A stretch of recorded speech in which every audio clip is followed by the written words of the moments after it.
Okay, today we're going to be talking about finding the volume of a cylinder. So to find the volume of a cylinder, we need our formula.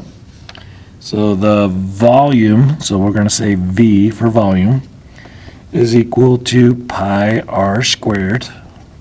Remember, that's the area of a circle. And then we're going to multiply that by the height. Okay? So pi is 3.14, r is radius, h is the height of our cylinder. Okay, let's look at an example of a cylinder here. So a cylinder looks something like this. So we got a little circle on top, and then we got our sides, and then we've got the little can-shaped object here, right?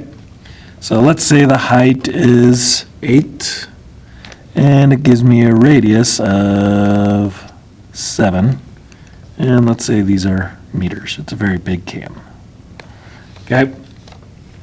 All right, so then to find the volume, all I need is the radius and the height to figure it out, so I just plug in what I know. So it'd be V is equal to pi. The radius is 7 squared times 8. So 7 squared is 49, so I got pi times 49 times 8, and then 49 times 8 is 392, so I got pi 392. And then the last thing I'm going to do is multiply it by pi. So the volume is going to equal 392 times 3.14 is 1,230.88 meters cubed.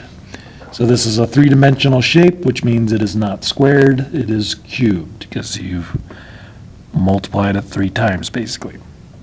Okay, so that is how you find the volume using your formula.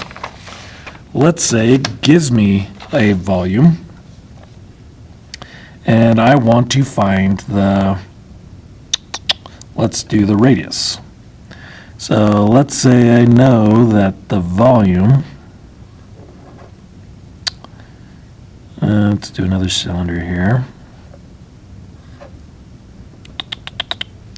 So this is what I want to find.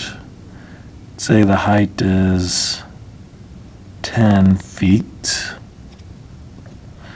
And let's say the volume is 1,500. Okay. So again, I plug in what I know. Volume is 1,500. So 1,500 is going to equal pi times r squared times 10.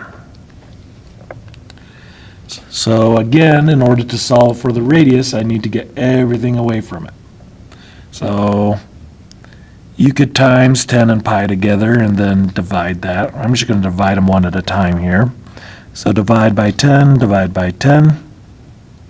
1,500 divided by 10 is going to be 150. Is equal to pi r squared.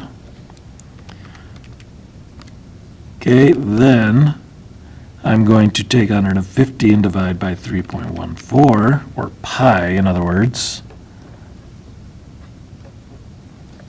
which gives me 47.77 is equal to r squared.